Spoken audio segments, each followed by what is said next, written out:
Krishna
नामाच्या चिंतने 12 वाटा पळते बिगले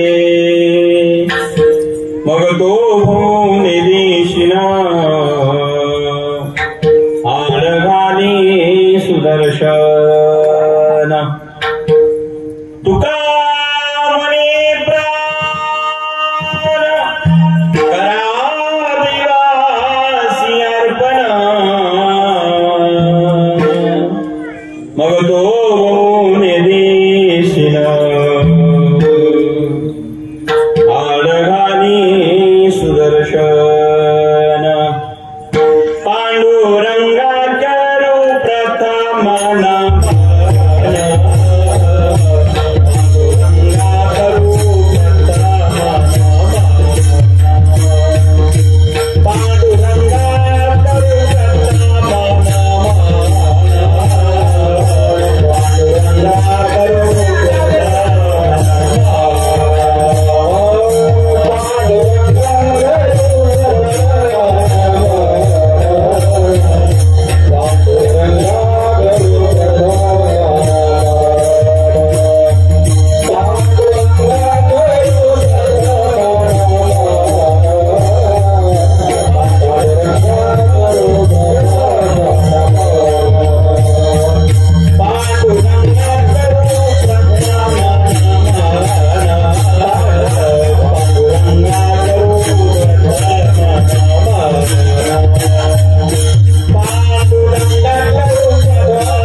पांडुरंगा गुरु प्रथम नमन दुसरे चरण संतांची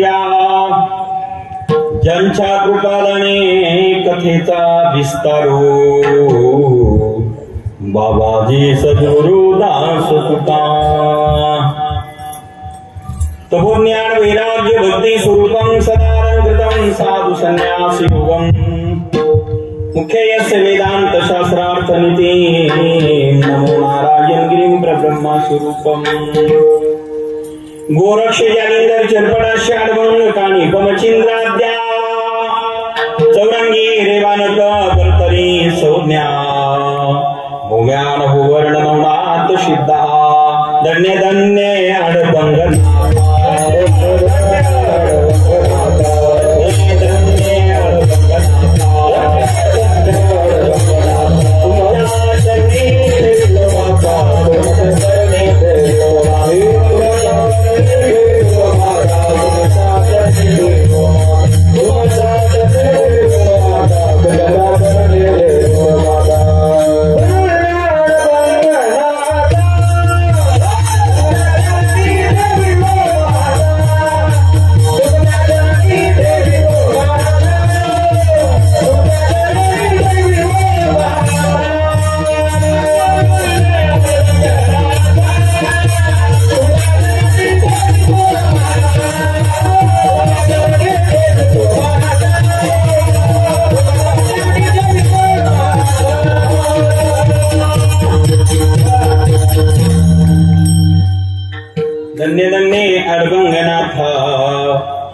तुमच्या चरणी ठेवितो माथा.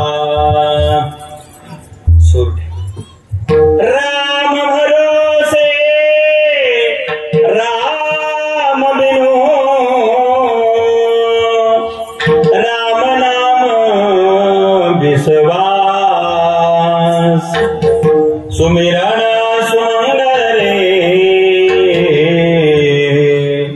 कुशल मागत तुलसीदास. दास रे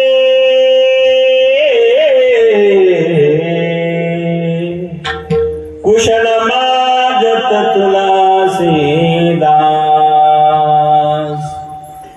प्राप्त प्रसंग कीर्तनमुठी सेवेकरता निवडलेला अभंग. संत श्रेष्ठ वैराग्यमूर्ती जगद्गुरु तुकाराम महाराज यांच्या गाथेतील अत्यंत महत्वाचा अभंग आपल्यापुढे कीर्तनासाठी सादर केला आहे. या अभंगामध्ये महाराज तुम्हाला जीवनाला अत्यंत महत्वाचं मार्गदर्शन करतात. बाबा रे, ज्या वेळेस जीवावरती संकट येतं त्यावेळेस देवाशिवाय या जीवाला कोणी सोडवत नसतं. माणसं संकटावरी देवाचा धावा करतात. देवाचा धावा करण्याची पद्धत संकटात आहे, दुःखामध्ये आहे. आपण अनुभवलेले आहेत. पहाती पांडव अखंड वनवासी वरी त्या देवासी आठवते. माय बापांनो, रात्रंदिवस दुःख असतानाही पांडवांनी पण एकही मिनिट देवाला विस्मरण होऊ दिलं नाही देवाचं. तर अशा या पद्धतीचं ज्यांचं जीवन आहे ते पांडव आहे, अनेक संत आहे. मग अशा या सर्वांच्या सगळे संत जे आहेत थोडं कमी परिणाम सुखामध्ये माणसं देवाचा धावा करत नाही, पण दुःखात केल्याशिवाय राहत नाही. आणि अत्यंतिक दुःखाची निवृत्ती आणि परमानंदाची प्राप्ती व्हावी वाटते, परमसुखाची प्राप्ती व्हावी वाटते. त्याकरता संकटात देव कामाला येईल. पडता जोडहारी दासी अथवा बाहरी. मग त्याने जवळ घेतल्यानंतर मग तो न होऊ देणी शीन. देव शीन होऊ देणार नाही, त्रास होऊ देणार नाही, धावून आल्याशिवाय राहणार नाही. जर तुम्ही त्याची भक्ती केली, नामस्मरण केलं, चिंतन केलं आणि त्याचं नाव घेत असले तर संकट 12 रस्त्याने पळून जातील. पण अंतकरणाची वृत्ती, प्राण देखील त्याच्या चरणावर बिंदावर अर्पण करण्याची वृत्ती धरण अंतकरणात करावी आणि सर्व जिवंताला अर्पण करावा. तेव्हा योगक्षमे वाहम्याम ही जेव्हा स्थिती आपल्या अंतकरणात प्राप्त होते तेव्हा मग देव कुठलाही शीन होऊ देत नाही. त्याकरता तो धावून येतो आणि म्हणून संकटात तोच कामाला येणारे, अन्यथा कोणी नाही. अशा सरळ अर्थाचा अभंग आपल्या पुढे गायला.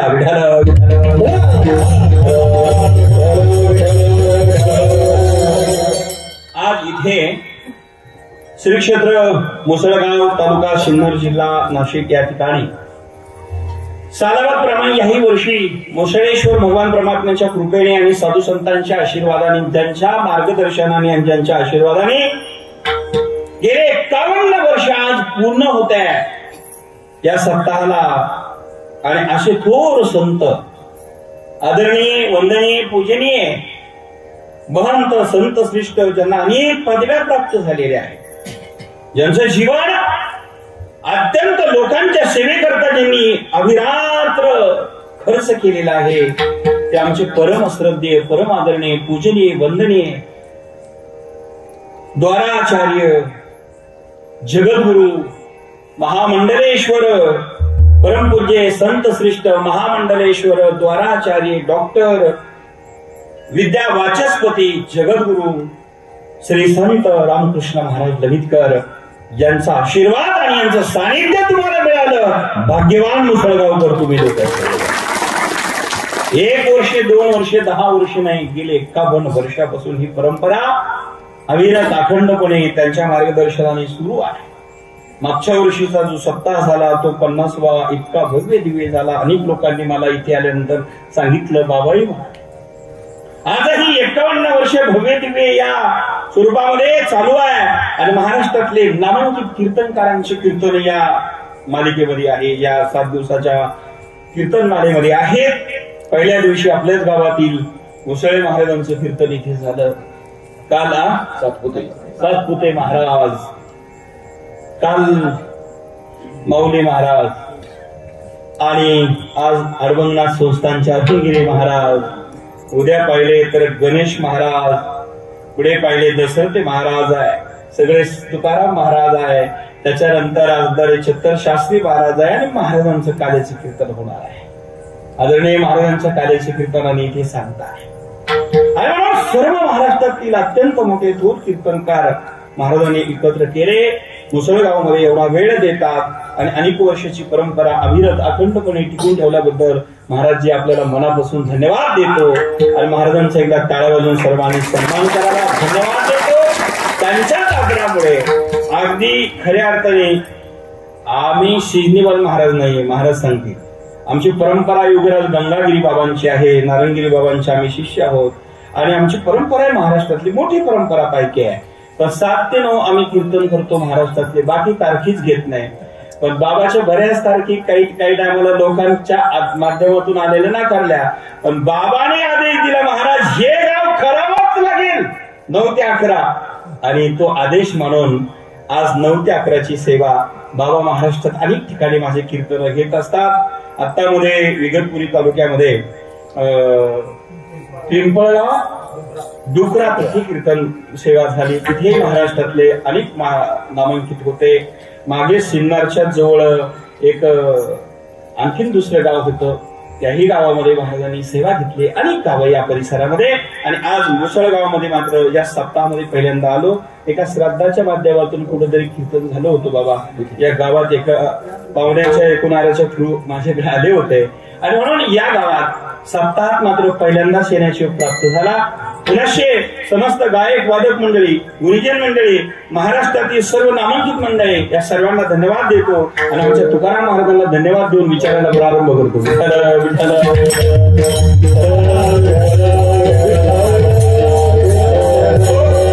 गोड वाजवणारे, गोड गाणारे सर्व महाराज मंडळीला मनापासून धन्यवाद. उपस्थित ज्येष्ठ श्रेष्ठ मंडळी, परिचित अपरिचित आपण सर्वजण वैष्णव आहात, आपल्या सर्वांना धन्यवाद देतो. माझ्या विचाराला प्रारंभ करतो. सुंदर असणारं निवेदन, सुंदर आयोजन, सुंदर मंडप, सुंदर लाइटिंग, सुंदर डेकोरेशन आणि सुंदर आकाशबादी तरुणांचा असणारा हा नियोजन उत्साह आपल्या बाल आबाल वृद्ध अन्नदाते ज्ञानदाते आणि या ठिकाणी सर्व सहकार्य करणारे भाविकांना मनापासून धन्यवाद देतो. आपण सर्वजण एकत्र येऊन बाबांच्या मार्गदर्शनाने इथे हा कार्यक्रम सुंदर करतात. मंडप सुंदर आहे, सिस्टीम सुंदर आहे, नवीन निवेदन सुंदर आहे, गायक वादक सुंदर आहे, चौकदार मामा अति सुंदर आहे. अहो एवढ्या मिशा अशा कधीच पाहिल्या नाही मी. बाबा काय त्या विषय हो, काय त्या आढळ. धन्यवाद तुम्हाला. आम्हाला कधी कशी असे चौकदारच पाहायला मिळत नाही. बाबा एकच विनंती करेन, मागत काही नाही पण चौकदार देऊन टाका. कारण माझं ठिकाणी अडवण आता चौकदार अडवण दिसला. वा काय चौकदार मामा आहे. खरंच चौकदार मामाला वंदन करतो, धन्यवाद देतो. महाराज खूप छान चौकदार आहे. बाबांच्या नियोजनाने सगळं तयार झालेलं आहे. त्यांच्या मिशाच्या आढ्यास फार सुंदर आहे. आता तुम्ही लाजूच नका महाराज, लाजू नका. सगळ्यांनी आता लाजण्यात काय अर्थ नाही. सुंदर चौकदार मामा वंदन करतो. तरुण तरफदार आहे. सर्वांना धन्यवाद.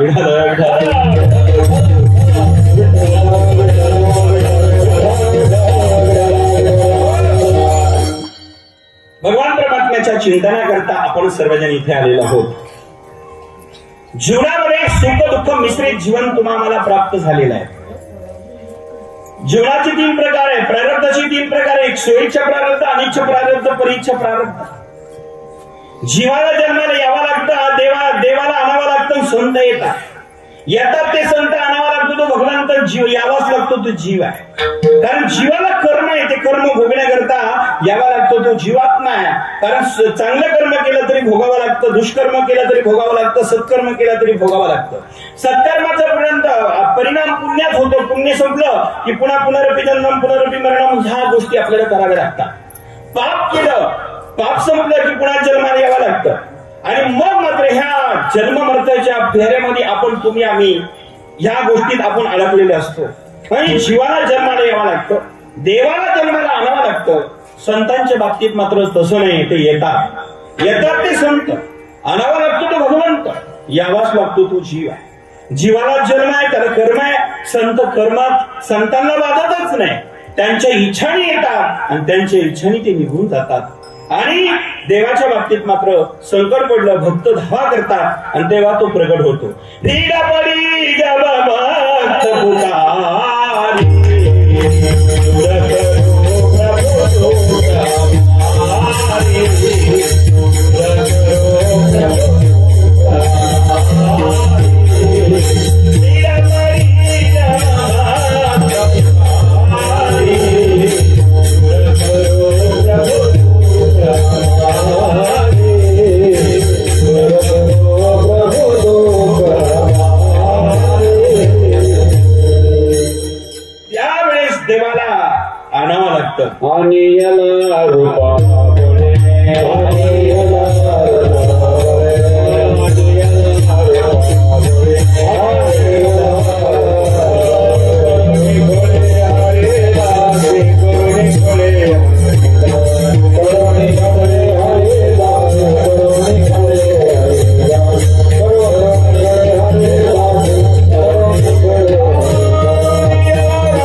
आणि याला रूपा रूपाबळे आणि याला अर्थात त्याला आणावं लागतं.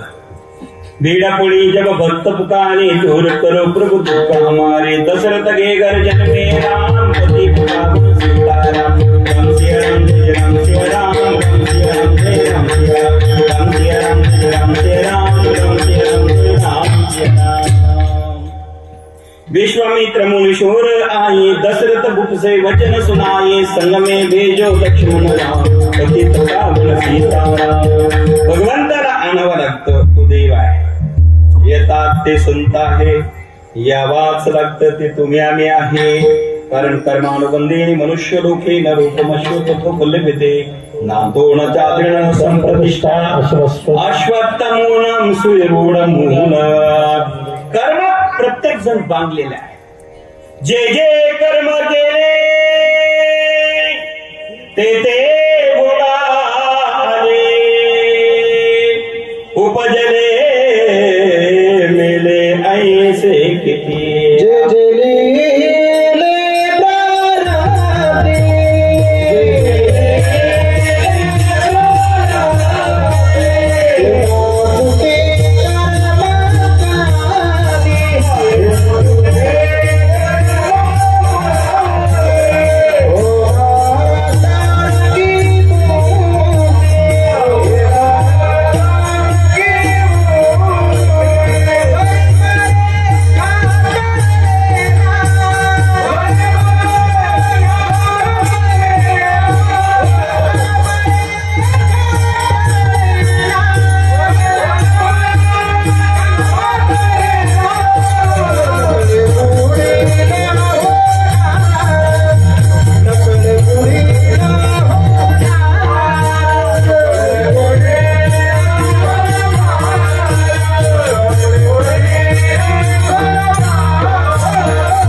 कर्म केलेलं आहे ते भोगण्याकरता यावं लागतं. आणि कर्म करायला माणसं स्वतंत्र आहे, कर्म भोगायला परतंत्र आहे. करणं आपल्या हातात आहे, भोगणं आपल्या हातात नाही.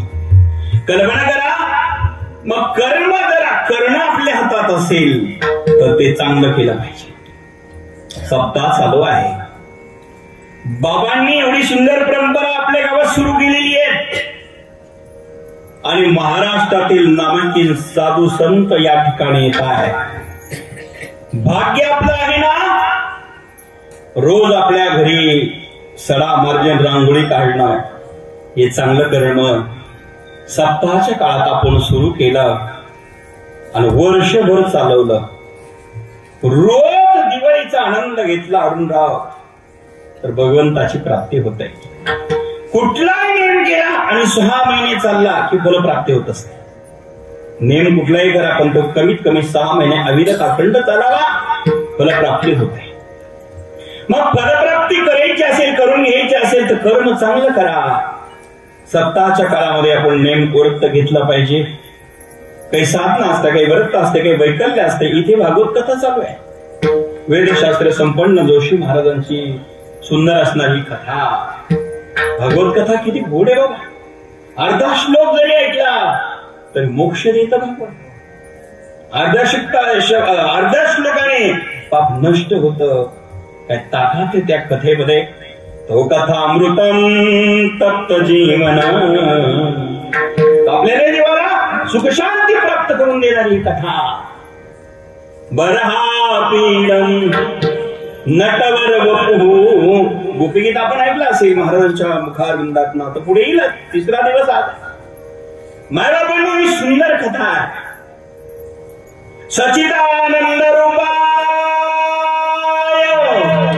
विश्वोत्पत्त्यादि हेतवे तापत्रय विनाशाय श्रीकृष्णाय वयं नमः. नमः श्रीकृष्णाय वयं नमः. एकटे नाही, आपण सर्वजण नमस्कार करू. काय श्लोक आहे, काय कथा आहे. फार सुंदर कथा आहे. भागवत कथा अत्यंत गोड रसभरीत आहे. रामायण असू द्या, भागवत असू द्या, कथा ही जीवनाची व्यथा दूर करत असते. पण विश्वास पाहिजे. कारण कथेने होतं काय, त्या देवाच्या नावाने होतं काय. गरला सुधारी पुकाराई निराई, गरला सुधारी पुकाराई निराई, गोपद सिंधू आनंद सिंधराई, गोपद सिंधू आनंद सिंधराई.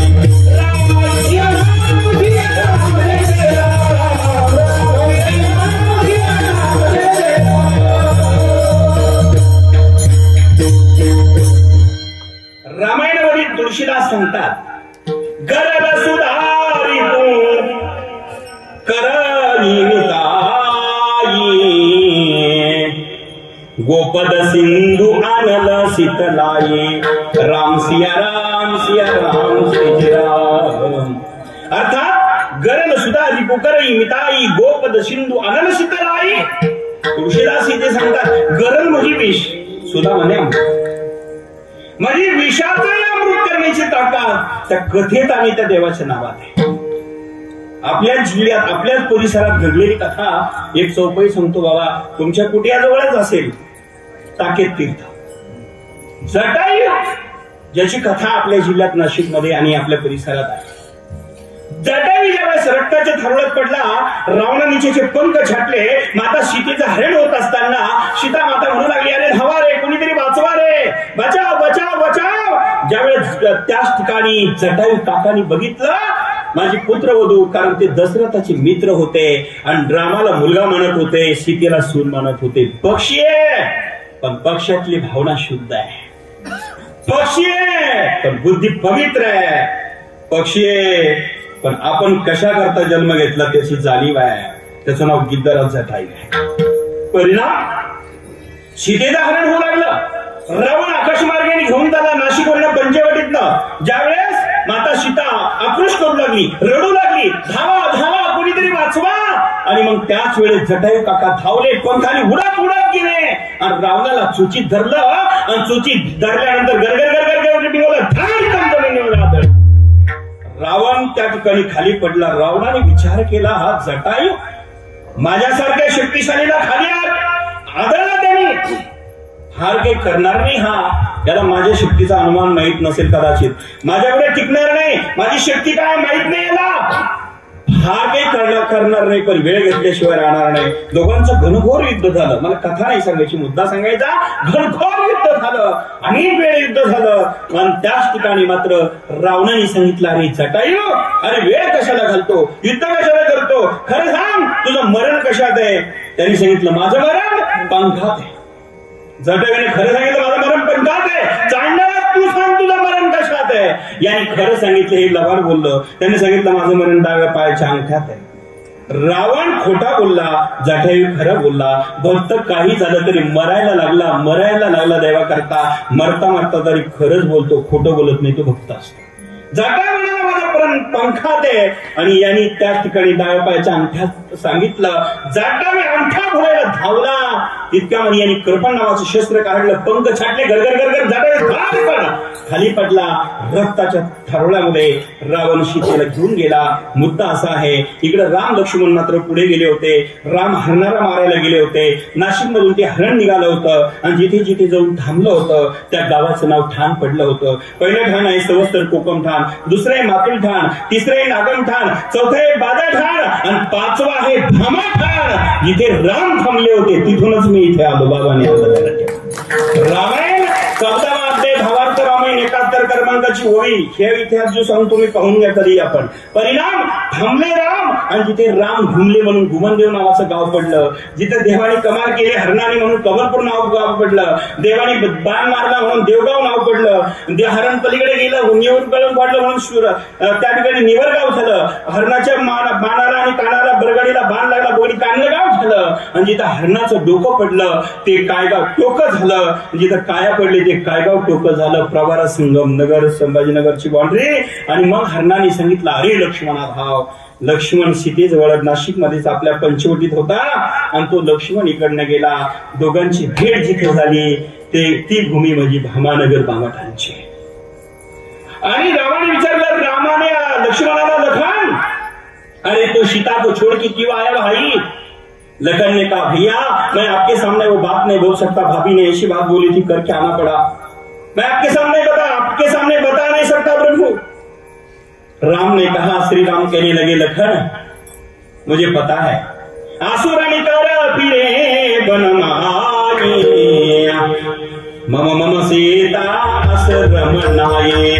आसुर निकर फिरे बनमाही मम मम सीता आश्रम नाये. आसुर लोग इस जंगल में घूमते हैं इसलिए मेरे मते सीता आश्रम में नहीं होगी. लखन तूने ऐसा क्यों किया भाई? दोघांचा संवाद घडला आणि मग चर्चा झाली. राम लक्ष्मणाच्या गळ्यात सीतेची विरहानी गळ्यात पडून रडले. त्या वल्ल्या त्याच त्या अश्रूची वल्ली मातीनं म्हणजे अश्रू खाली पडले जमिनीवर. वल्ली माती भिजली. ज्या ठिकाणी 41 फूट ठेवण नाहीये त्या रामाच्या अश्रूने वल्ल्या मातीची एक स्वयंभू शिळा तयार झाली आणि त्या शिळेवर अडगंगनाथांनी 12 वर्ष तप केलं. ती भूमी भामानगर भामाठा आहे. नारंगिरी बाबाने आमच्याकडे ती सेवा दिली 2001 ला आणि आज 24 वर्षे झाली. गुरुवारे नारंगिरी बाबा सराला भेट. त्यांनी ती अडगंगनाथाची तपोभूमी रामाची अश्रूची शिळा जग प्रसिद्ध केली अशी भूमी. आणि तिकडनं राम लक्ष्मण जेव्हा इकडे आले सीतेचा शोध घेता घेता जंगलात फिरत फिरत येत असताना हे दंडकवण आणि या ठिकाणाहून जाता जाता रामाच्या मुखातून शब्द निघायचे. जो पक्षी पाहिला त्याला राम विचारायचे. 2 हरण चालले होते. त्या हरणाशी राम बोलतात, श्यामा हिरानी तो ही बता दे जनक दुलारी मुझे मिला दे तेरे जैसे आखे श्याम पतित पावन सीताराम. त्या हरणाशी भगवान श्रीराम बोलू लागले. पुढे जाता जाता एका झाडावर पक्षी बसले होते, मैना आणि तोता. त्यांच्याशी बोलतात. श्यामा त्या हरणाचं झालं, सुनरे मैना सुनरे तोता मैने पंखो वाला होता वन वन धुंडले तमाम. मग मी फिरत आलो असतो, पंख जर माझ्याकडे असते उडून आलो असतो आणि मला सीतेची भेट झाली असते. सांगा ना तुम्ही माझी सीता बघितली का? अशा अनेक चर्चा करत करत करत इकडे आले आणि जिथे रामाचं नाव घेऊन रक्ताचं थारोळत पडलेले चटाई काका भजन करत होते. आता शेवटचं भजन चालू आहे. रामाचं चिंतन. मरता मरता काय नाव घेतलं असेल हो? आम्हाला चांगल्या अवस्थेत नाव येत नाही. मरतानी कधी येणार आहे बरं का? मरतानी जर आलं तर भगवंताची प्राप्ती निश्चितच. अंतकालेश मामेव स्मरणमुक्तवाक्यवरम हे प्रियाती स्मभवाम याती नास्तत्र संशय. हा 8वा अध्याय गीतेचं सांगतो. कारण या ठिकाणी नाव आलं पाहिजे पण ते अंतकाळी येण्याकरता आयुष्यभर घ्यावं लागतं. आयुष्यभर जर आम्हाला देवाचं नाव घ्यायची सवय असेल तेव्हा अंतकाळी आठवेल. अन्यथा शक्य नाही. अंतकाळी ज्याच्या नाम आले मुखा तयाची या सुखा पार नाही. मग त्याच्या सुखाला पार नाही. अंतकाळी नाव आलं पाहिजे आणि म्हणून ते नाव अंतकाळी येण्याकरता आम्ही सतत घेतलं पाहिजे. म्हणून सत्य झाली पाहिजे. बाबांनी जी सत्याची परंपरा सुरू केली, सततम कीर्तयन्तो माम यतन्ते सिद्धवतः. नमशांत श्रीमान भक्त नित्ययुक्ता उपासते नवाद्य दुपंत संघात सतत कीर्तन करा. काय होईल परिणाम? तरी कीर्तनाचे नटनाचे नाशिले व्यवसाय प्राचित्ताचे जे नामची नाही पापाचे ऐसे होय. किंवा ऐसे केले बस तिथे राहणारच नाही पाप शिल्लक. कीर्तन केलं पाहिजे, प्रत्येकाने चिंतन केलं पाहिजे. ते चिंतन नामस्मरण जटायू करत होता. हरे राम हरे राम हरे राम हरे राम हरे राम हरे राम हरे राम हरे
रक्ताच्या थारोळ्यात आहे.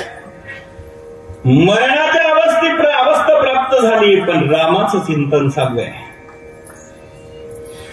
मग कोणतीही अवस्था असू द्या मायबापांना, पण भगवंताचं चिंतन हे महत्वाचं आहे. राम आले, रामाने विचारलं काका अशी दशा तुमची कोणी केली? त्यावेळेस जटायूने बाबा उत्तर दिला, नाथ दशानन. तुळशीदास फार सुंदर चौपाई लिहितात. नाथ दशानन यही गती केने जनक सुता सीता हरिलेने जनक सुता सीता हरिलेने. ही अवस्था रामा माझी कोणी केली? नाथ दशानन यही गती केने जनक सुता सीता हरिलेने. जनकाची सुता सीतेचं ज्याने हरण केलं, नाथ दशानन रामा, त्या दशानन म्हणजे रावणाने माझी ही गती केली आणि सीतेचं हरण केलं. कथा सांगितली आपल्या जिल्ह्यात, आपल्या परिसरामध्ये. आणि त्याच ठिकाणी राम म्हणाले, जटायू काका तुम्हाला परत जिवंत करू का? जटायू म्हणाला नाही, कारण अंतकाळी देवाचं नाव आलं तर मोक्ष प्राप्त होतं. अंतकाळी देवाचं नाव आलं की त्याच्या सुखाला बरोबर राहत नाही. मी ऐकलं 4 पुत्र त्या दशरथा, अंतकाळी एकही नव्हता. 4 पुत्र राजा दशरथाला झाले, त्याला अंतकाळी एक भेटला नाही पाणी पाजायला. त्याला 4 मुलं, त्यातला ज्येष्ठ पुत्र श्रीराम, आणि त्याच्या हाताने मला मरण येत असेल आणि पाणी पाजायची वेळ येत असेल, हा सुंदर मरणाचा चान्स मी सोडणार नाही. रामा, आता जाऊ द्या. रामाच्या मांडीवर मान ठेवली, मोक्ष प्राप्त झालं. रामायण सांगतं. आणि मरता मरता मरीपर्यंत सीतेचं रक्षण केलं. सीतेकरता धावला. परहित बसी जिनके मन माही तिन कहू दुर्लभ जगत में कछु नाही. परहिताची भावना ज्याच्या अंतःकरणात असते त्याला जगात काही कमी नसतं.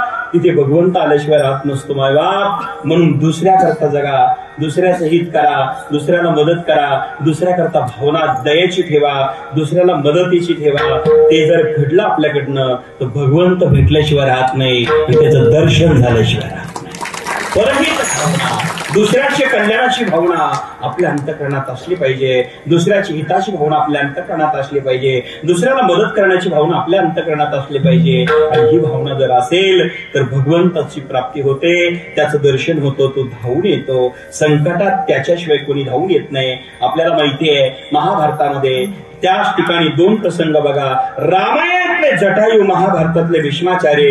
दोघांपुढे हरणच होतं. एका पुढे वस्त्र हरण होतं, एका पुढे सीता हरण होतं. वस्त्र हरण द्रौपदीचं झालं. भीष्माचार्य काही बोलले नाही. शेवटी मरण शेरपंजोरी आलं आणि भीष्माचार्य तिथे शेरपंजोरी गेले. परंतु इथे मेलो तरी चालेल पण लढल्याशिवाय राहिले नाही. जटायू काका, रामाच्या मांडीवर मरण आला. हा फरक आहे. मायबाप त्याच्याकरता जगा, त्याच्याकरता त्याच्यावर विश्वास ठेवा, त्याच्यावर निष्ठा ठेवा आणि त्याचं नामस्मरण करा. संकट दूर झाल्याशिवाय राहणार नाही. संकटात तोच कामाला येईल. म्हणून तुकोबाराय वर्णन करतात.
संकटामध्ये देवाच आपल्याला कामाला येईल, दुसरा कुणी नाही.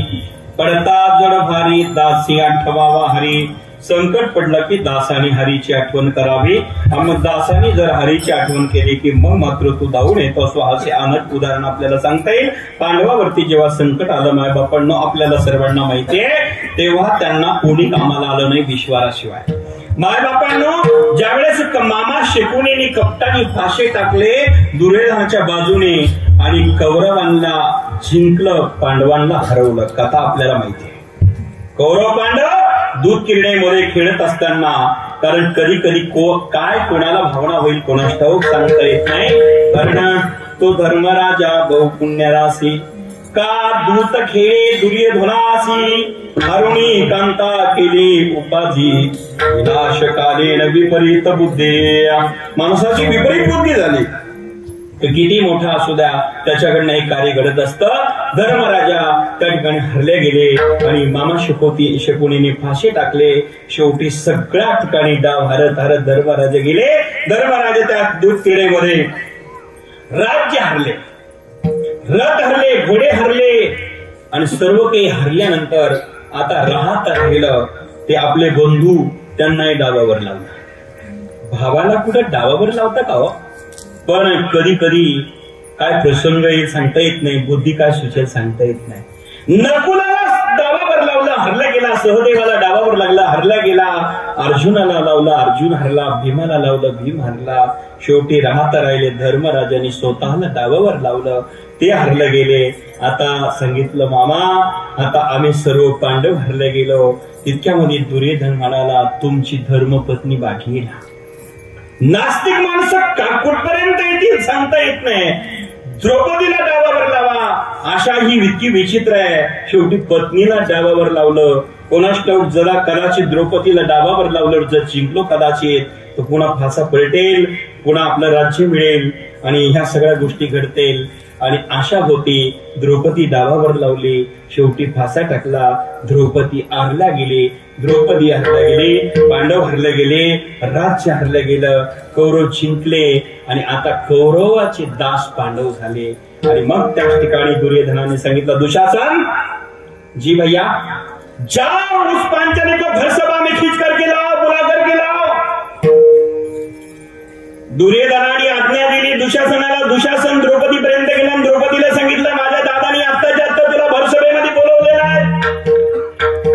द्रौपदी म्हणाली मूर्खा, मोठी भाऊजाई आईप्रमाणे असते.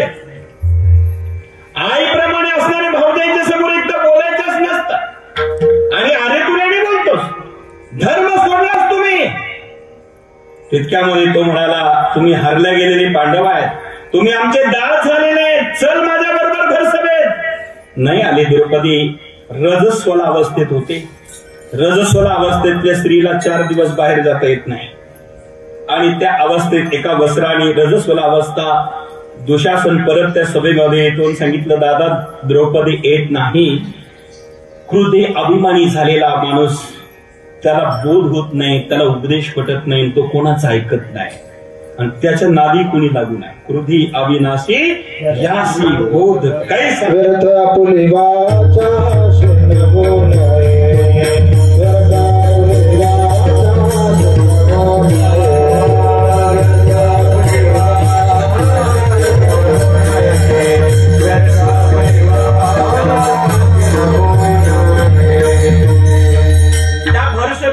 कोणाचा ऐकायला तयार नसणारा दुर्योधन त्या ठिकाणी म्हणाला दुशासन जी भैया बुला करके नहीं लाई होगी तो कोई बात नहीं, जाओ उसे वस्त्र खींच करके लाओ, बाल पकड़ करके खींच करके लाओ यहाँ पर.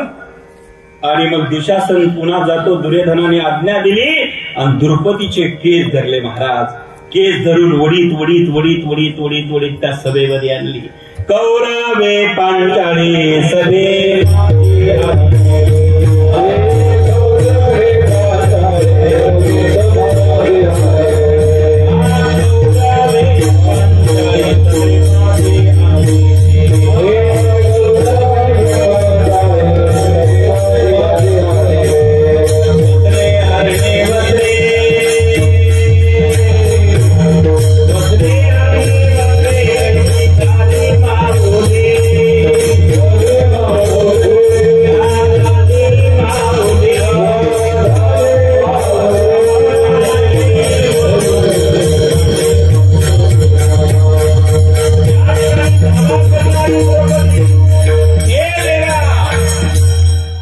आता धावू नये, तुझ्याशिवाय कोणी नाहीये.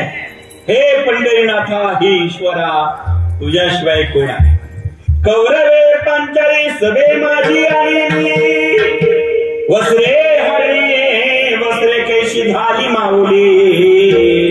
पांडुरंगे गो पांडुरंगे, दिनाचे वर कैवारी तुम्ही आहात. ये देवा, तुझ्याशिवाय कोण आहे आता? पांडुरंगा, हे देवा, हे ईश्वरा, आता तुझ्याशिवाय कोणी नाही. शेवटी त्या ठिकाणी वस्त्रहरणा करता आज्ञा झाली. दुशासन वस्त्र फेडायला लागला. शेवटी पती देवाकडे बघितलं, नकुलाकडे खाली मान घातली. सहदेवाकडे बघितलं, मान खाली घातले. अर्जुनाकडे बघितलं, हरले होते, मान खाली घातली. पण गरम रक्ताचा दादा भीम, त्याला हे सहन झाला नाही. द्रौपदीने बघितलं, गदा घेतले हातामध्ये, धावला मारण्याकरता. आवाज दिला धर्मराजाने, खबरदार भीमा, आपण दात झालेलो आहोत. मालकापुढे उलटून बोलायचं नसतं. बस खाली. शक्ती आहे, सामर्थ्य आहे, पण काही करण्याची स्वतंत्रता नसेल तर शक्तिशाली माणसं सुद्धा खाली बसतात बाबा. धर्मराजाने आदेश दिला, खाली बस. शेवटी धर्मराजा कामाला आला नाही, 5 पती कामाला आले नाही. मग तिने कुलगुरु कृपाचार्याकडे पाहिलं, त्यांनी मान खाली घातली. द्रोणाचार्याकडे बघितलं, मान खाली घातली. भीष्माचार्याकडे बघितलं, मान खाली घातली. हे तिघही सामान्य नाहीये. बाबा आपल्याला सांगत असतात, ज्ञानेश्वरी आपल्याला सांगत असती, एकेकाचे म्हणू व्यापारे, हे विश्वाची होये संवारे. हा कृपाचार्य न पुरे एकलाची, हा कृपाचार्य एकला पुरणार नाही. या सगळ्यांचा संवार करण्याकरता एवढे भयंकर शक्तिशाली आहे. पण दुर्योधनाचं खाल्लं होतं, दुर्योधनाचं खाल्ल्यामुळे नागलच झाला. म्हणून विनंती करतो, खा, आपण कोणाचंही खा, पण कोणाचं खायचं आणि कोणाचं नाही खायचं याचा विचार करून खा. मोठ्या मोठ्याला खाली दाखवावं लागलं, खातानी जपून खा. इथे मोठ्या मोठ्याची परिस्थिती आहे, तिला कामाला आली नाही. शेवटी त्याच ठिकाणी राजाकडे बघितलं, त्याच धृतराष्ट्राकडे, मामाजी मामाजी मामाजी वाचवा, संकट आलं. पण त्याच ठिकाणी द्रौपदीला सासरा आंधळा, तो आतूनही आंधळा होता आणि बाहेरूनही आंधळा होता. काही माणसं डबल आंधळे असतात बरं का. काही माणसं याला आतली डोळे नाही आणि बाहेरची दृष्टी बघताच येत नाही. आंधळा होता, शेवटी खाली मान घातली, नाही कामाला आले. आता विचार करा, या ठिकाणी कृपाचार्य, द्रोणाचार्य, भीष्माचार्य आणि धृतराष्ट्र कामाला आला नाही. 5 पती आहेत, ते कामाला आले नाही. अन्य आश्रय घेतला, एकही कामाला आला नाही. माता बहिणींनो विचार करा, जिला 5 पती होते तिला 1 कामाला आला नाही, जिला 5 होते तिला 1. बस समजलं तुम्हाला. दुसऱ्या गावची माणसं एवढे हुशार आहे, जिला 5 होते तिला 1 कामाला आला नाही. जिला 1 असेल तिची काय स्थिती असेल जरा विचार करा. घरी जाऊन 5 पतीवाल्याची अवस्था आहे. शेवटी द्रौपदीला कोणी कामाला आला नाही. आणि आश्रयावर विश्वास होता, तोपर्यंत भगवत आश्रय मिळत नसतो. शेवटी लक्षात आलं त्याच्याशिवाय कोणी नाही, तोच कामाला येणार आहे. आणि मग विचार करू लागले, तेरे बिन मेरी कवन खबर दे, गोवर्धन गिरधारी कृष्णा रे, गोवर्धन गिरधारी. आणि मग त्याची धावा, त्याची उपासना सुरू झाली. आणि मग मात्र कोठी गुंठलासी आला तो, त्यांनी वस्त्र पुरवले. परिणाम या सगळ्या गोष्टी झाल्या. आणि तिला संकटात फक्त ईश्वरच कामाला आला, म्हणून तोच कामाला येत असतो, त्याच्याशिवाय कोणी नाही. पडता जड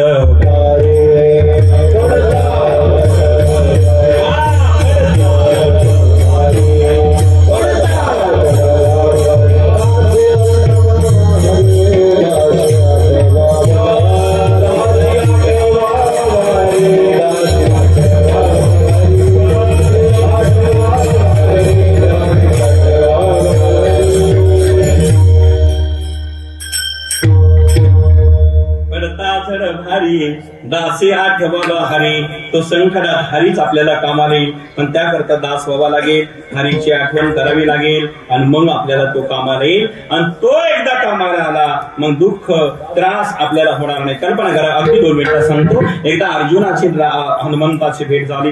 तिकडनं हनुमंतराव, इकडनं अर्जुनराव आले आणि दोघांची भेट झाली. जय हरी, जय हरी. काय नाव आपलं? मी बजरंग बली. धन्यवाद. तुमचं काय? मी अर्जुन. अच्छा, तुम्ही अर्जुन आहात. धन्यवाद. तुम्ही अर्जुन आहात? हा. तुमचा? मी हनुमान आहे. अर्जुनाने विचारलं, हनुमान राया तुम्ही रामायण काळातले हनुमान राय आहात का? ते म्हटले हो, रामाचा सेवक हनुमंत मी तोच आहे. अर्जुन म्हणाला, का हो? माझी एक शंका आहे, माझा प्रश्न आहे. तुमचा राम धनुर्धारी होता? म्हटले हो. काय हो? जब धनुर्धारी असतो तर दगडाच्या नादी लागत असतो का? रामाला समुद्राच्या पलीकडे जायचं होतं श्रीलंकेमध्ये, त्यावेळेस त्यांनी सेतू बांधला. तो दगडाचा धनुर्धारी असताना दगडाच्या नादी लागला. त्यांनी बाणाचा सेतू का बांधला नाही? हनुमंतराय म्हणाले, बरोबर आहे तुमचा बरोबर आहे. बाणाचा सेतू बांधता आला असता रामाला, पण त्या सेतूवरनं तुमच्यासारखे सरळ माणसं जाणार नव्हते. म्हटलं बा, आमच्यासारखे वाकडे माकडे जाणार होते. म्हटले वाकडे माकडं कधी सरळ चालत नाही, आणि सरळ चालत नाही त्याला माकडं म्हणतात. हे देण्यात ठेवा, ते कधी सरळ चालत. आणि म्हणून रामाने तो दगडाचा पूल बांधला. पण रावण त्या ठिकाणी अर्जुन म्हणाला, छे मला नाही पटलं हे. मी असतो ना बाणाचाच पूल बांधला असता. हनुमंतराय बुद्धिमाता वरिष्ठम आहे. ते म्हणाले, जाऊ द्या, इथे रामही नाही, तो सेतू नाही, आपण दोघं 2 देवाचे भक्त आहे. एक काम कर, हा नाला आहे म्हटले, या नालावरती तू पूल बांधव, आणि माझ्या वजनाने जर तुझा पूल टिकला तर मग आपण समजू तो समुद्रात चालला असता. म्हणलं ठीक आहे, पूल बांधायला निघाले. पण ते म्हणले, का रे, माझ्या वजनाने जर तुझा पूल मोडला नाही, तू काय करशील? म्हणजे लक्षात येतं का? जर कदाचित माझ्या वजनाने जर तुझा पूल जो आहे बांधलेला तो जर मोडला, तू काय करशील? म्हणले, जिवंत अग्नी समाधी घेईल. म्हणले, नाही मोडला तर काय करशील? हनुमंतराय म्हणले, तुझ्या रथाचं आयुष्यभर रक्षण करेल, ध्वजावर बसून. ठीक आहे, दोघांचं ठरलं. हनुमंतरायाने प्रतिज्ञा केली, अर्जुनाने प्रतिज्ञा केली, जर माझा पूल तुझ्या वजनाने मोडला, माझा पूल, तर मी जिवंत अग्नी समाधी घेईल. आणि जर नाही मोडला तर हनुमंता तू काय करशील? तर तुझ्या माझ्या म्हणजे अर्थात रथाचं ध्वजाचं रक्षण करील. दोघांचं ठरलं आणि त्याच ठिकाणी पूल बांधण्यात आला. एक बाण हातात बाण हो धनुष्य घेतला, मातीतला बाण काढला. एका बाणाचे 1000 बाण तयार झाले. आणि आता सांगितलं अर्जुनाने, दाखवा जाऊन. हनुमंतराय म्हणाले, ठीक आहे, ठरल्याप्रमाणे हनुमंतराय सहज गेले आणि त्या नाल्यावरनं पुलावर पाय दिला, कर तुकडे झाले. आता हनुमंतराय जिंकले गेले आणि मारुतीराया, लक्षात येतं तुमच्या? तुम्ही जागी सगळे मुसळगाव आहे, 91 वर्ष आहेत. हनुमंतराय जिंकले गेले, अर्जुन हरला गेला. परिणाम असा झाला, अर्जुनाने विचार केला, हरलो तर हरलो, हरकत नाही, बाबा उपस्थित होते. हरल्या गेलेला खेळ पाहिला आणि परिणाम असा झाला, परिणाम असा झाला, त्यांनी जंगलातले लाकडं गोळा केले. लाकडं त्या ठिकाणी चिता रचली, भरभर अग्नी प्रज्वलित करून जळू लागला. आणि त्यामध्ये एक प्रदक्षिणा झाली, दुसरी मारली, तिसरी मारून उडी मारणार, जिवंत समाधी घेणार. तितक्यात एक टेकट बाबा एक म्हातारा आला आणि त्या म्हाताऱ्याने विचारला, अरे पोरो काय करतास? त्या म्हाताऱ्याने सांगितलं, अरे पोरो काय करतास हे? आणि त्याच ठिकाणी अर्जुन म्हणाला, काही नाही बाबा, आमचं दोघांचं असं ठरलं होतं, पूल बांधला, मोडला, मी हरला गेलो, हा जिंकला गेला, आता अग्नी समाधी घेतो. तो म्हातारा म्हटला, अरे पूल बांधला कशावरून? तो हरला कशावरून? आणि हा जिंकला कशावरून? कोणी साक्षीदार नाही का? ते म्हणले, बाबा त्यावेळेस साक्षीदाराला पुराव्याला इथं कोणीच उपस्थित नव्हतं. बाबा म्हणले, त्यावेळेस नव्हतं ना, आता तर मी आहे ना. म्हटले, वा काय कर अर्जुना, तुझ्या हातात गांडी धनुष्य आहे, भात्यात बाण आहे, पुन्हा पूल करो आणि हनुमंता दाखव बरं मोडून. माझ्या देखत जर घडलं तर मी साक्षी पुरावा द्यायला थांबेल. ठीक आहे म्हटले. म्हाताऱ्याने खेळून घेऊन दिला. परिणाम दुसरा पूल तयार झाला. आणि दुसरा पूल तयार झाल्यानंतर आता मात्र हनुमंतराया त्या पुलावर गेले, या कडाच्या त्या कडाला गेले, पूल हल्ला पण नाही. शिंगाचा पूल हल्ला पण नाही, पूल तयार झाला. हनुमंतराय म्हटले, आणखीन एक संधी द्या. ती उंच डोंगरावर गेले, धडकन उडी मारली, अशीच उडी मारली महाराज, उडी मारली महाराज. आरती झोपच पडाली महाराज. अरबंगात नवीन बाबा ते आरती झोप उडाली बाबा. म्हणजे का उडी मारली होती. परिणाम असा झाला उडी धाडकन मारता गेली, धाडकन उडी मारली त्या ठिकाणी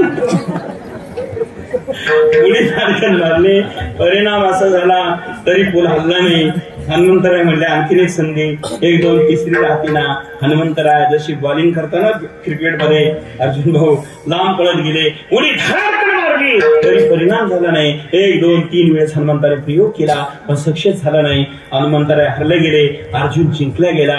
आता अर्जुन जिंकला गेला, हनुमंत हरले गेले. पहिल्यांदा अर्जुन हरला होता, हनुमंतराय जिंकले होते. दोघं बराबरी झाली. पण हनुमंत म्हणाले मी हरायला हरकत नाही, पण मी जिंकायला हरकत नाही, पण माझ्या वज्रहृदय मारुतीच्या वजनाने हा पूल टिकू शकत नाही. मी वज्रहृदय मारुती आहे. हा पूल ज्या अर्थी टिकला तर या पुलामध्ये कोणतं मटेरियल वापरलं जरा चौकशी करायला पाहिजे, जरा चेकिंग करायला पाहिजे ना. पुलाच्या म्हणजे कोणते गजरा किती MM सिमेंट कोणता काय जरा बघायला पाहिजे काय केलं. आणि मग पुलाच्या खाली डोकून पाहायला गेले तर तिथं तो म्हातारा सामान्य कोणी नव्हता. तो धीरधर लाल होता आणि सुदर्शन चक्र घेऊन त्या पुलाखाली होता. त्यांनी पुलाखाली सुदर्शन चक्र लावलं होतं. आता असे हजारो मारुतीने उड्या मारल्या तरी फुलं मोडल कसे मायबा. ज्याला रक्षण करण्याकरता अर्जुनाला सुदर्शन चक्रधारी आला, संकट दूर नेलं, पळून गेलं. देव आल्यामुळं त्याचं संकट ते निघून गेलं. संकट त्याला आलं नाही, संकट त्याला झालं नाही. म्हणून तुकोबाराय म्हणतात देवावर श्रद्धा ठेवली, देवावर विश्वास ठेवला, त्याचं नामस्मरण केलं, तोच आपल्याला कामाला येतो. आणि तो एकदा कामाला आला तर सुदर्शन चक्र घेऊन येतो. तो तुम्हाला शीण होऊ देत नाही दुसरं चक्र. मग तो होणे देसीन, मग तो होणे देसीन, मग तो होणे देसीन, मग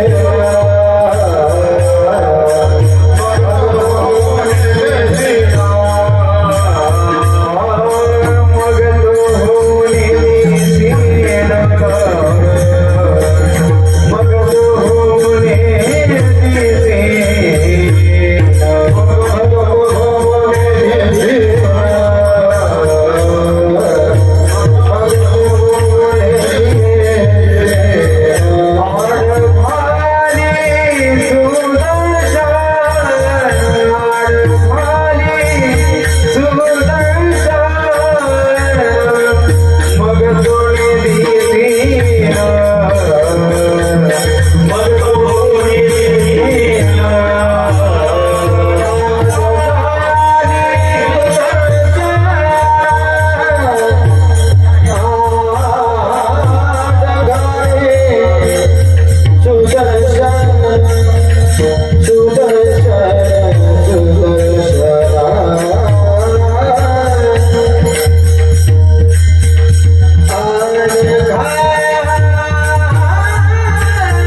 सर्वांनी वरात करा.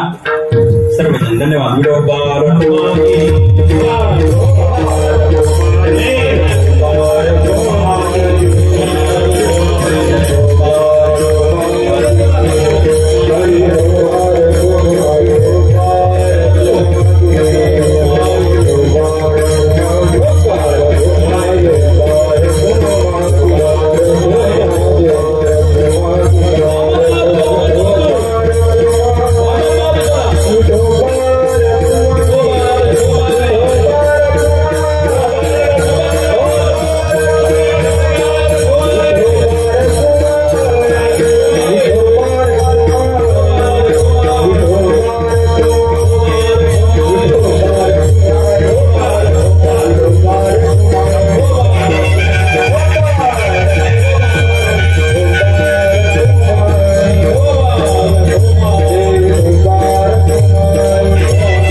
क्षीण होऊ देत नाही, त्रास होऊ देत नाही. त्याकरता भगवंताचं चिंतन, भगवंताची भक्ती प्रत्येकाने केली पाहिजे. एकदा पुण्याच्या विठ्ठल मंदिरामध्ये छत्रपती शिवाजी महाराज जगद्गुरु तुकाराम महाराजांचं कीर्तना करता आले. बाबा या ठिकाणी उपस्थित आहे. जुना इतिहास या महाराष्ट्रातला हा जुना इतिहास. आज इथे गाथा पारायण सुरू आहे, गाथेचं पारायण चालू आहे आणि त्याचं सुंदर असं संशोधन आणि सुंदर असणारं महाराजांच्या नेतृत्वाने, महाराजांच्या देखीत आणि महाराजांच्या मार्गदर्शनाने सुंदर गाथा लिहिलेला आहे. तो गाथा बाबाने मला एक प्रत दिलेली आहे. एवढी मोठी प्रत ती आहे. खऱ्या अर्थाने मला वाटतं एक इंग्लिश मध्ये झाली, तीही दिलेली आहे. आणि कदाचित अशी प्रत, असं इंग्लिश मध्ये गाथा भारतात अजून कोणी प्रयोग केला नाही. तो आमच्या जगद्गुरु ललितकर बाबांनी केला. हा स्वाभिमान आपल्या महाराष्ट्राचा आहे, हा बाबांचा नाही, आपला सर्वांचा आहे. आणि आपल्या देशाचे पंतप्रधान त्यांनाही त्याची एक प्रत दिलेली आहे. मायबाप गाथा जीवनाची व्यथा दूर करते. ती असणारी गाथा आहे तुकोबारांची. आणि असो तुकाराम महाराजांचे कीर्तन आता मी संक्षिप्त सांगतो, नीट आहे का. तुकाराम महाराजांचं कीर्तन पुण्याच्या विठ्ठल मंदिरात चालू आहे. तुकाराम महाराज कीर्तनात रंगले आणि कीर्तनामध्ये छत्रपती शिवाजी महाराज कीर्तनात येऊन बसले. त्यावेळेस कीर्तनामध्ये रंगलेले छत्रपती शिवाजी महाराज कीर्तनाला येऊन बसले. तुकाराम महाराज कीर्तनात रंगलेले आहेत. कीर्तनाकरता फक्त सामान्य माणसाने यावं, सामान्यालाच वेळ असेल यावा असं नाही, राजाने सुद्धा येऊन बसावं असा अधिकार जगद्गुरु तुकाराम महाराजांचा होता. ही कीर्तन परंपरा एवढी श्रेष्ठ आहे. इथं राजे महाराजे सुद्धा नतमस्तक होतात आणि म्हणूनच ते महान होतात. ही कीर्तन परंपरा आहे. आज छत्रपती शिवाजी महाराज येऊन बसलेले होते. घटना अशी घडली, कीर्तनामध्ये तल्लीन झाले आणि तिथे मात्र शत्रूच्या सैन्याने मंदिराला वेढा मारला. एक सेवकाला, महाराज काय मंदिरात बसला महाराज, तुम्ही कीर्तनात काय बसला महाराज, शत्रूच्या सैन्याने वेढा मारला महाराज, पकडला जाणार महाराज तुम्ही. छत्रपती शिवाजी महाराज हसले आणि काही होऊ दे, पकडलं गेलो तरी चालेल, मला पकडण्याकरता शत्रूच्या सैन्याने वेढा मारला तरी चालेल, पण आता मी कीर्तनातून उठणार नाही. फुटो हे मस्तक तुटो हे शरीर, परी नामाचा गजर सोडू नये. 7 दिवसाचा जरी झाला उपवासी तरी कीर्तनाची टाकू नये. मी उठणार नाही. कीर्तनात रंगलेले छत्रपती शिवाजी महाराज आणि जी कुजबूज सुरू झाली, जगद्गुरु तुकाराम महाराजांच्या लक्षात आले तर माझ्या छत्रपतीवर संकट आहे. कीर्तनात आले, संकट आलेलं आहे. आणि जर राजावर संकट असेल, भक्तावर संकट असेल, कीर्तनात संकट येत असेल आणि ही कीर्ती जर जगात पसरली तर आमच्या कीर्तनाला आणि संप्रदायाला कलंक लागेल आणि खऱ्या अर्थाने हा रसातळाला संप्रदाय जाईल. हे देवा, हे पांडुरंगा, रागवले तुकाराम महाराज देवावरती. जर तुझ्या कीर्तनामध्ये असं संकट जर भक्तावर येत असेल तर तुला शोभतं का, रागवले. आणि त्याच ठिकाणी महाराज देवाला दया आली. कळवळले श्रीहरी, श्रीहरीला कळवळा आला आणि एक घटना घडली बाबा. त्या पुण्याच्या विठ्ठल मंदिरातून एक छत्रपती बाहेर पडायचे आणि एक छत्रपती बाहेर पडले, एका रस्त्याने जायचे. ती शत्रूची टोळी ज्या रस्त्याला होती ना ती त्यांच्या मागे पडायची. खरी छत्रपती बसेलच आहे. दुसरे छत्रपती मंदिरातून यायचे, दुसऱ्या रस्त्याला जायचे, तिसरे छत्रपती तिसऱ्या रस्त्याला जायचे. असं करता करता अनेक छत्रपती बाहेर येऊ लागले आणि ते सैन्य त्यांच्या मागे जाऊ लागलं. खरी छत्रपती कीर्तनात बसलेले. लोकांनी विचार केला की इथं पेव फुटला की काय, कशाचा, छत्रपतीचा. एक नाही, दोन नाही, अरे अनेक छत्रपती बाहेर येऊ लागले आणि आता कीर्तनातून ते एका दारुज्याला चालले. संकट निघून चालले. देवाच्या चिंतनात, नामाच्या चिंतनात जर तुम्ही असेल, नामाचं चिंतन करत असेल तर संकट एका रस्त्याने पडत नाही, 12 रस्त्याने पडून गेल्याशिवाय राहत नाही. नामाच्या चिंतन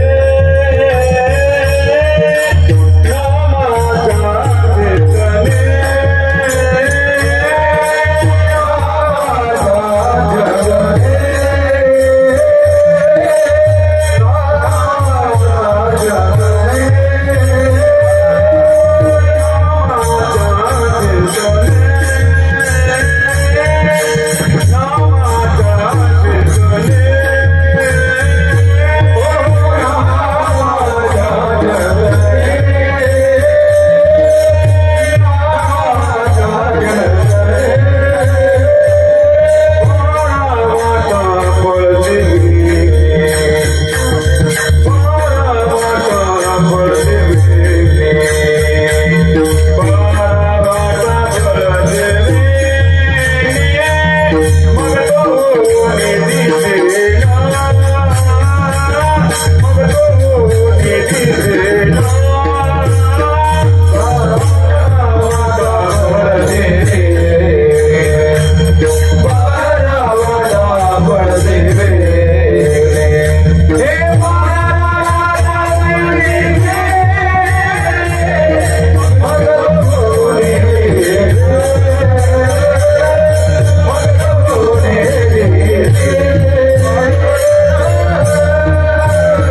वाटा पळते वेगणे. छत्रपती शिवाजी महाराज कीर्तनात आहे आणि संकट 12 रस्त्याने पळून गेलं. माय बापांनो, आपलंही संकट पळून जायचं असेल तर आपलं चिंतन सदैव पाहिजे, सातत्य पाहिजे. सदा नाम घोष करू हरिकथा, तेने सदा चित्ता समाधान, समाधान सदा चित्ता तेने सदा. म्हणून हरिकथा करू सदा, सदैव हरिकथा पाहिजे, चित्ताला समाधान पाहिजे.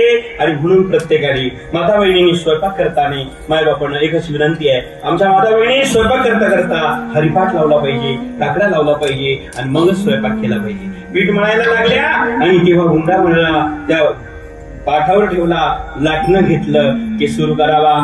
राधे गोविंद जय जय राधे गोविंद, नटवर नागनंदा जय जय राधे गोविंद, राधे गोविंद जय जय राधे गोविंद, नटवर नागनंदा जय जय राधे गोविंद, राधे गोविंद जय जय राधे गोविंद, राधे गोविंद जय जय राधे गोविंद, नटवर नागनंदा जय जय राधे गोविंद, राधे गोविंद जय जय राधे गोविंद, नटवर नागनंदा जय जय राधे गोविंद.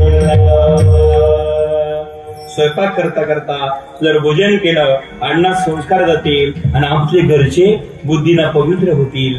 बुद्धीला पवित्र करायचं असेल यांना हातात तुमच्या ध्यानात ठेवा.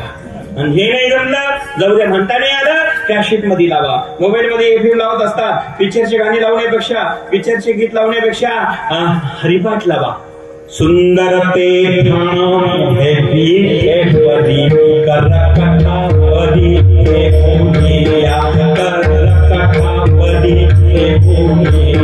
तुळसी हार कळा कसे पीतंबर, तुळसी हार कळा कसे पीतंबर, औदे निरंतर हेची भावना, औदे निरंतर हेची भावना, तुळसी हार कळा कसे पीतंबर. मला सगळं हरिपाठ नाही करायचा. बाबांनी एका दिवसाकरता आलेले 2 तास करता झालेला आहे. मुसळगावमध्ये पहिल्यांदाच आलेलो आहे. आमचं ठिकाण आहे अडबंगात, मी तर अडबंगच भेटले सगळे. काय मला खऱ्या अर्थाने बाबा चौकदार भारी भारी भेटले हो. चौकदारचे मिशा काय सांगा, सगळीकडे चौकदार पाहिले बाबा. नाही तुम्ही आपले बिचारे सरळ आहे, म्हणजे सरळ म्हणजे साध आहे बिचारे. त्या मिशा काय गोड आहे.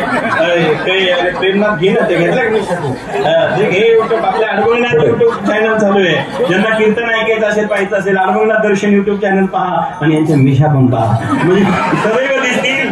चौकदार मामा करता मनापासून धन्यवाद देतो. काय गोड आहे महाराज, आनंद आहे, आनंद आहे. आपली मिशा हा स्वाभिमान आहे आणि त्या चौकदार मामा करता मनापासून धन्यवाद देतो. मला केव्हापासून आधी मध्ये आठवणच येऊ लागली बाबा. काय मला काय तुकाराम महाराज काय सांगावा.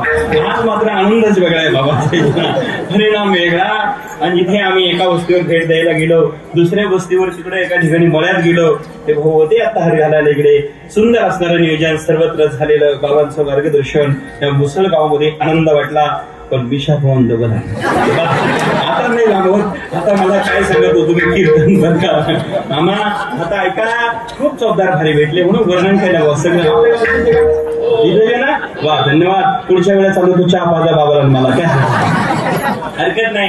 काय होतं बाबा, एखाद्याच्या कीर्तनात जर वर्णन केलं तर सहज चहा पाडली जाते, पण वर्णन योग्य असवणं तर तोले खाल्ले जातात. एका गावात काय झालं बाबा, एका गावात काय झालं, एक पोरगा चांगला होता. मुलाचं जर वर्णन केलं, आई प्रसन्न होते आणि घरी चहा प्यायला ती त्यांना म्हणते, का आपल्या बाळाचं एवढं वर्णन त्या महाराजांनी केलं, किती सुंदर महाराज आहे, किती चांगले महाराज आहे. आपल्या बाळाचं एवढं सुंदर वर्णन केलं, जर त्यांना घरी घ्या ना चहा घ्यायला. बाळाचं वर्णन केलं, प्रसन्न आई होते. आईचं वर्णन केलं तर तोच खावं लागतं. जर बाळाचं वर्णन आहे, चहा मिळते. बाळ किती सुंदर म्हणलं का आई प्रसन्न होते, पण जर आई प्रसन्न म्हणले तर चप्पल नाही काढायची. कल्पना करा, वर्णन ते यथार्थ झालं पाहिजे, यथासांग झालं पाहिजे. पण मिशाचं वर्णन मात्र यथासांग आहे. एवढं सांगायचंय मला, बाकीचे वर्णन एवढं काही सांगता येणार नाही. असं काय सांगत होतो मी, कीर्तन काय झालं होतं रे. कीर्तन. हा बाबा नवीन आलेलं पोरग जर आड म्हणून आहे तुम्ही काय वाजायला लागलं म्हणून मी पण घेतला. परिणाम असं झाला. असो मायबाकडनं आपलं काय चालू होतं कीर्तन. धन्यवाद. भजन करा, भक्ती करा, मी ते सांगत होतो. कारण नामस्मरण करा. हरिपाद असेल, काकडा असेल, काय हरीच्या नावात ताकद आहे महाराज. हरीच्या चिंतनात काय ताकद. इथे काकडा आहे. उठोनी पहाटे चला जाऊ रावळासी, जळतील पातकांच्या राशी, जळतील पातकांच्या राशी. काकड आरती देखलिया, काकड आरती देखलिया. उठोनी पहाटे चला जाऊ रावळासी, जळतील पातकांच्या राशी, काकड आरती देखलिया. काकड आरती पाहिली की पाप पडून जातं. देवाचं दर्शन झालं, पाप नष्ट होतं. काय महिमा वर्णू आता सांगणे किती, सांगणे किती. कोटी ब्रह्महत्या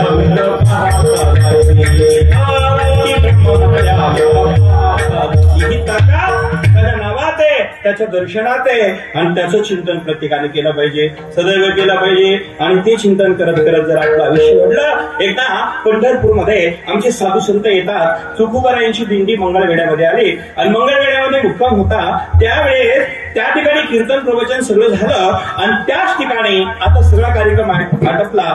दिंडी थांबली आणि तितक्यामध्ये एक आवाज चोखुबारांच्या कानावरती पडला आणि चोखुबारा म्हणाले, अरे तू एवढा सुंदर आवाज कोणाचा आहे, इतका सुंदर कोण गात आहे, कोणाचा आवाज येतो, तो आवाज कोणाचा आहे, कोण गावतं बघा. आणि मग लोकांनी सांगितलं, महाराज तिकडे लक्ष देऊ नका, नका लक्ष देऊ महाराज. तो आवाज वार करायचा नाही, तो टाळ करायचा नाही, तो मार करायचा नाही महाराज. ती एक स्त्री आहे आणि ती स्त्री ज्या कर्म करणारी आहे तो आवाज नका ऐकू. महाराज म्हणले नाही, तो आवाज एवढा गोड आहे, मी ऐकणार जाणार. चोखुबारांनी कोणाचं ऐकलं नाही. संत कोणाचं ऐकत नसतात, ते मस्तीत असतात. आम्ही जवळून नारायणगिरी बाबाला पाहिलेलं आहे. संत मस्तीत असतात आणि त्याच ठिकाणी ती कानोपात्रा होती. कानोपात्रा एका वेश्याची कन्या होती. कानोपात्रा होती, गाणं सुंदर होती, लोकांच्या मनोरंजनाकरता गात होती. आणि त्याच ठिकाणी चोखुबाराय गेले आणि चोखुबारायांनी पाहिलं त्या ठिकाणी वरती दुसऱ्या ताळावरती गेले, लोक बसलेले होते. लोकांच्या मनोरंजनाकरता कानोपात्रा गात होती. आणि त्या महालावरती, त्या मठामध्ये ज्या वेळेस चोखुबारायांचं आगमन झालं आणि सांगितलं, पोरी काय सुंदर गातीस ग, काय सुंदर गाती पोरी, काय आवाज आहे तुझा, वा वा वा. तुझा आवाज ऐकून मी प्रसन्न झालो, सद्गदी झालो. संत हृदय कोमल असतं, मातृत्वाचं असतं. ते द्रवलं गेलं, ती पाणवलं गेलं आणि त्यांनी सांगितलं, पोरी काय सुंदर गातेस ग. ती रडू लागली, महाराज तुमच्यासारखे जपी तपी संन्यासी योगी महापुरुष महात्मा हरिभक्त पारायण संत साधू माझ्या इथे आले. मी अपवित्र, तुम्ही पवित्र संत, मी अपवित्र एक स्त्री आणि त्या ठिकाणी तुम्ही आलात. महाराज क्षमा करा, काही चुकी झाली का माझ्याकडनं, माफ करा. किती नास्तिकातली नास्तिक जरी असली तर तिची भावना सुद्धा आस्तिक असते, ध्यानात ठेवा. आणि ते सांगितलं, महाराज काही चुकलं असेल क्षमा करा, दया करा महाराज. त्याच ठिकाणी महाराज म्हणले, नाही पोरी, नाही पोरी, तुझा आवाज ऐकला मी प्रसन्न झालो, पण एकच विनंती तुला. लोकांकरता आजपर्यंत भरपूर गायलं, लोकांकरता आजपर्यंत मनोरंजन भरपूर केलं, लोकांकरता आयुष्य आजपर्यंत खर्च भरपूर केलं. जर या सुंदर आवाजाने, सुंदर गाण्याने, सुंदर आवाजाने जर माझ्या पांडुरंगाचं भजन जर गायलं ना पोरी, जन्म सफल होईल आणि पांडुरंग दर्शन देईल तुला. लोकांकरता का गातेस, माझं देवाचं भजन कर, देवाकरता गा. संत वचनाचा परिणाम झाला आणि तिनं ते लोकांचं मनोरंजन सोडलं. सांगितलं, महाराज माझ्यासारख्या अपवित्र स्त्रीचा स्वीकार कोण करणार. आता तुम्हीच माझे गुरु, मी तुमची शिष्य, देवाकडे मला घेऊन झाला. संत दर्शनाचा परिणाम, संत वचनाचा परिणाम असा झाला संतावरती. आणि आता मी तुमची कन्या आहे, तुम्ही माझे बापासारखे आहात, माझा स्वीकार करा. आणि आता देवाचं दर्शनाला घेऊन चला. कानोपात्रेला दिंडीत प्रवेश मिळाला. आता पंढरपूरमध्ये दिंडी आली, सगळे लोक बारीला लागले. मी संक्षिप्त सांगतो, वेळ संपला म्हणून. त्या ठिकाणी कानोपात्रा देवळात गेले, पांडुरंगाच्या दर्शनाकरता गेले आणि पांडुरंगाच्या दर्शनाकरता गेले आणि देवाला पाहिल्या सांगितलं, देवा माझे उपकार झाले त्या संतांचे, माझे उपकार झाले त्या साधूचे, त्यांच्यामुळे मला तुझ्यापर्यंत यायला जागा मिळाली, तुझ्या मंदिरात यायला प्रवेश मिळाला. त्या साधूचे उपकार आहे, त्या संतांचे उपकार आहे. देवा आता आले ना, परत जाणार नाही. देवा माझा प्राण तुझ्या चरणावर समर्पित करते, स्वीकार कर देवा. आणि कानोपात्रेने देवाच्या चरणावर प्राण समर्पित केला आणि आज एकाही संताचे स्मारक देवाच्या मंदिरात नाही, देवळात एकही स्मारक नाही, पण कानोपात्रेचं ते झाडाच्या रूपाने स्मारक आजही मंदिरात आहे. सगळे साधू संत जातात, त्या कानोपात्रेला वंदन करतात आणि विनंती करतात, धन्य धन्य कानोपात्रे कैसे झाली भाग्याची. हे सगळे संत वंदन करतात आणि कानोपात्रेने प्राण देवाला अर्पण केला. तुकाराम महाराज त्याचं वर्णन येतात.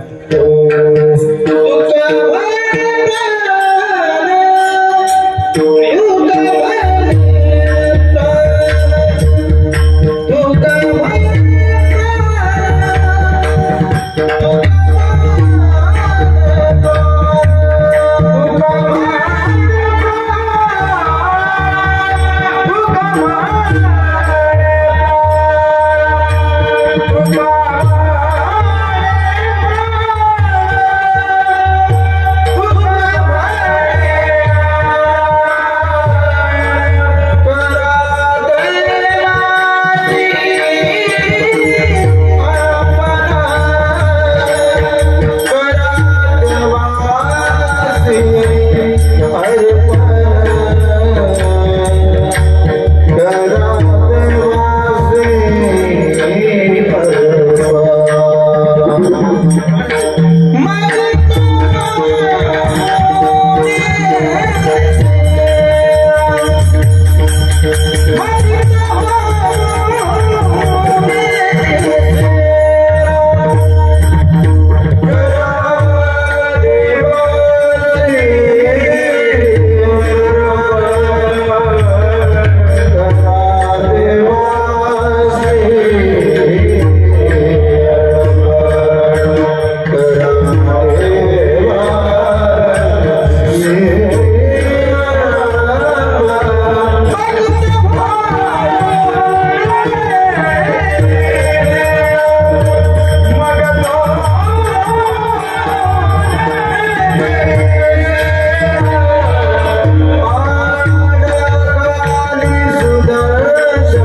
मग तो निधीसिन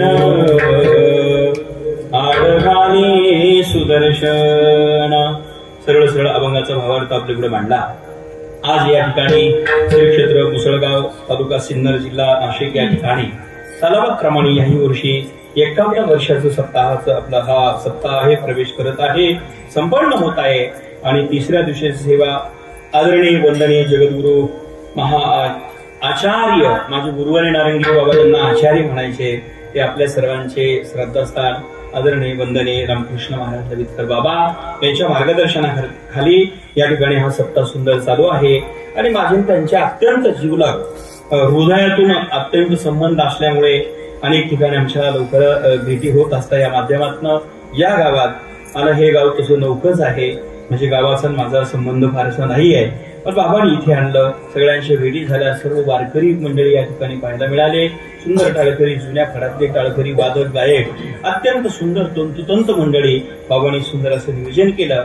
आणि महाराज जर पाहिलं तर सगळ्या गोष्टी परिपूर्ण आहे. ते गायनात तज्ञ आहे, ते वक्तृत्वात तज्ञ आहे, ते ज्ञानात तज्ञ आहे. आपण जर पाहिलं तर विद्याभाचस्पतीच ते आहे. सगळ्या गुणांनी परिपूर्ण संपन्न असूनही त्या ठिकाणी या कीर्तनाकरता इथे हजर आहे. बाबा तुम्हाला कोटी कोटी धन्यवाद देतो, मनापासून आपले आभार मानतो. आपल्यासारखे संत आहे, थोर महात्म्य आहे, म्हणून हा समाज सर्व एकत्र आहे. बाबांना धन्यवाद देतो. पुनश्च गावकरी मंडळी, आयोजक, संयोजक, अत्यंत मोठ्या संख्येने टाळकरी या ठिकाणी आहे. सर्व महाराज मंडळी आहे. सर्वांना धन्यवाद देतो. नाव मला सर्वांचे ज्ञात नसल्यामुळं सर्व महाराज म्हटलंय ते तुकाराम बाबा आले की सगळे येतात. मग बरं का, तुकाराम महाराज म्हटलं ज्ञानोबा तुकाराम म्हणला म्हणजे सगळे आले ना संत. तर आमच्या तुकाराम बाबाला धन्यवाद. सर्वांना धन्यवाद देऊन माझ्या वाणीला विराम देतो. पुनश्च सर्वांना धन्यवाद देतो. जाता जाता एकच विनंती आहे, या वर्षी उष्णता एवढी वाढली होती, आजही आपण गरम होतोय पाहतोय. एकच विनंती आहे मायबापांनो, प्रत्येकाने एक संकल्प करा. काही करा नका करू, पण झाडं लावल्याशिवाय राहू नका.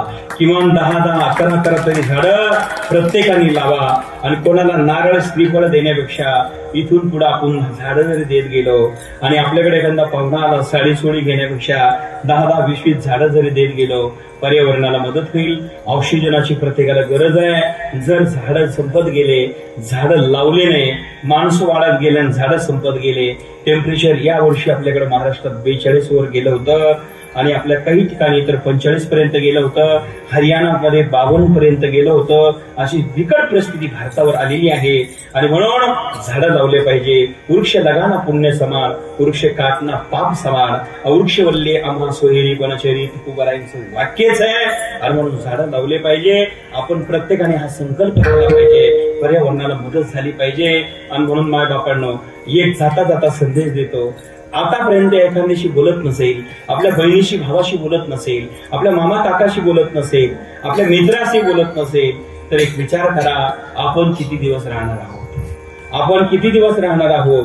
52व्या वर्षात आपण टिकू का, राहू का? याचा कोणी 100 रुपये स्टॅम्पवर लिहून देईल का?